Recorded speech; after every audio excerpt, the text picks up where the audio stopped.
What the United Nations does should not be a surprise to anyone.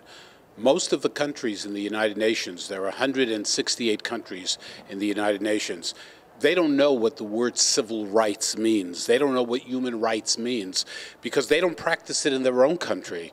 And this double standard with regard to Israel, Israel is treated, differently from any country in the world. Maybe it has something to do with a little bit of anti-Semitism, because that's really what it is all about. Israel is singled out. It's remarkable. I always ask one question. What would any country do in the United Nations if their cities were being bombarded with missiles every single day, every single hour for weeks into civilian areas? The purpose to kill, to murder men, women, and children. And your enemy places the missiles among civilians. Israel does everything in the world, what no other country in the world does, to protect, to try to make sure that civilians are not, collateral damage. But there is no way in the world for Israel to protect itself. You could just say, I surrender, I give up. That's what Israel could say and not fight back.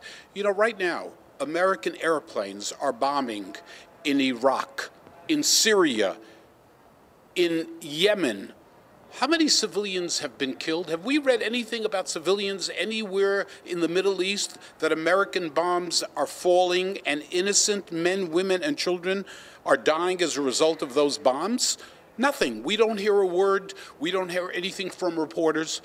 The reporters are afraid to cover the stories because you know what they do to reporters? The ISIS, they chop your head off. But Israel is singled out. Israel is treated differently. I don't think any of us are surprised anymore. Each and every time we try to, knock sense into the world, to do the right thing, to be fair. But you know something? It's never going to happen. It's never going to happen because the world is determined when it comes to Israel, when it comes to Eretz Yisrael, to treat Israel differently from every single nation in the world. And there is no answer for it because the truth, reality, emes, doesn't mean anything. It's of no value to talk about these things. The Russians, what's going on in the Ukraine, how many civilians have been killed? How many innocent children have been murdered? How many older people have been murdered? Is there an investigation going on in the United Nations right now? Is anybody looking into this? Throughout Africa and Asia and the Middle East, there are terrible things that go on. Is anybody investigating? Nobody's even investigating. Nobody's interested. But when it comes to this little place called Israel, that you can hardly find on a map, surrounded by enemies who want to destroy it, Hezbollah, Hamas, Iran, and others, and they defend themselves. Defend their people. Listen, I was there during the war last summer. I was in Beersheba. I went to the different towns in the south. I saw what it is like to be in a hotel in Beersheba, and suddenly the siren goes off and everybody, mothers with their children, are running for protection. Israel is not supposed to protect itself. Israel is not supposed to defend itself. It's unbelievable, but it's the reality that Israel has faced throughout its existence. And the answer is only one thing: to continue to do what needs to be done, not to be in any way where Israel has to think twice about defending its citizens. Israel needs to do whatever is necessary to protect its citizens. The situation right now with Hezbollah, there's a report that just came out that shows that the missiles have been set up, 100,000 missiles among the civilians, in the civilian population. They do this purposely. They want to do this. It's interesting. They do it partially also. It's pretty incredible because they know that Israel is more careful. This is nobody else would think twice. Our enemies, Hezbollah and Hamas, doesn't think twice. When they send missiles into Israel, each missile is meant to murder men, women, and children. Every single missile. Thank God, Baruch Hashem, that that the casualties were very low in the past.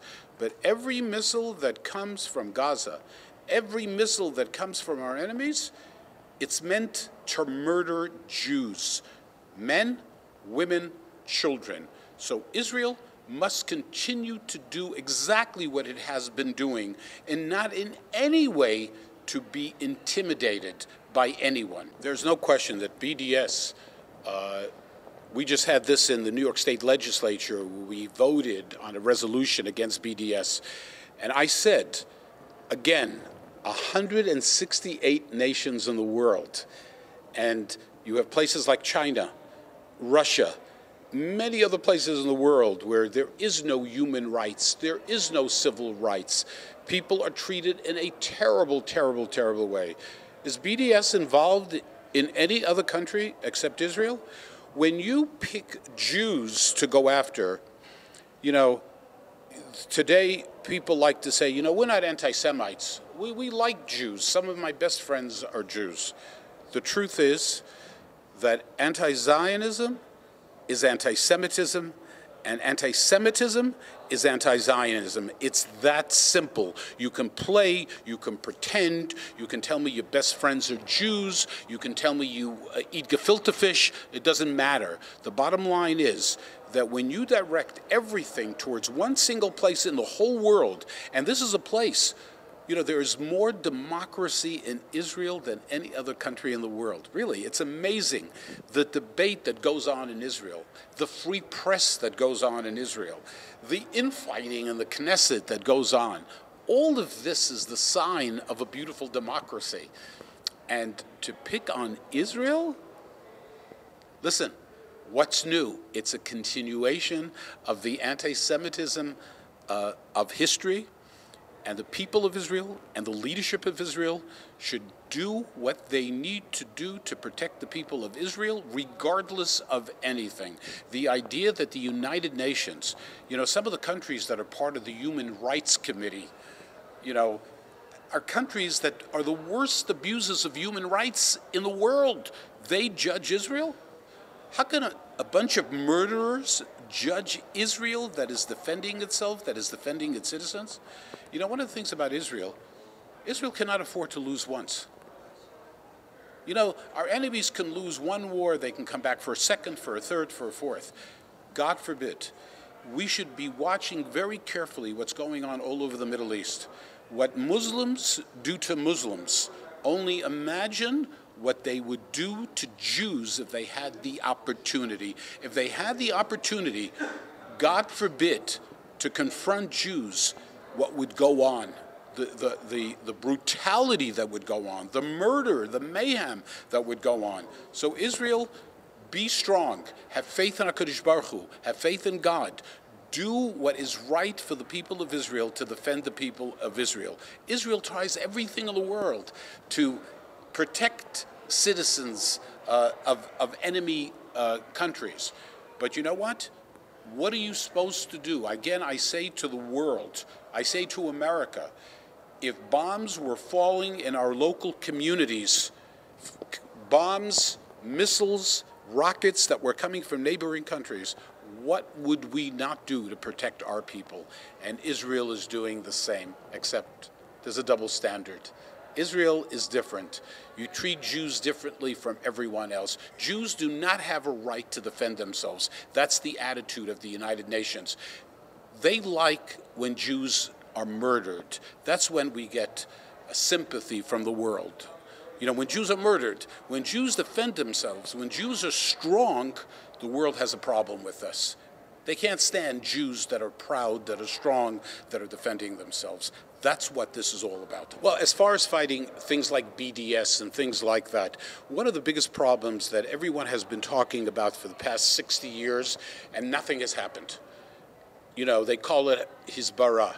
They call it, it's very, very simple. Most people, adults and young people, they're really not educated in terms of the facts with Israel. They really don't know how to get up and confront, whether it's BDS, if you're at a university. I have watched this many, many times. The most important thing that needs to be done is education. We have justice on our side.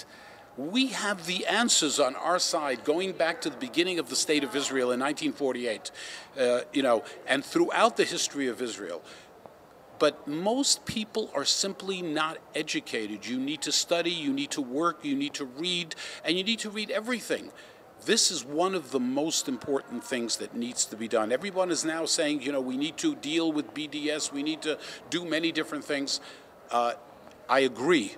But the most important thing, if you ask me, what should be the very first thing, along with other things, is educating our young people. Take a young person, ask them some of the questions. Ask them about Palestinian refugees. Ask them about some of the other things that have happened over the years. They don't know the answers. They don't know the history. If you know your history, you will be the proudest Jew in the world.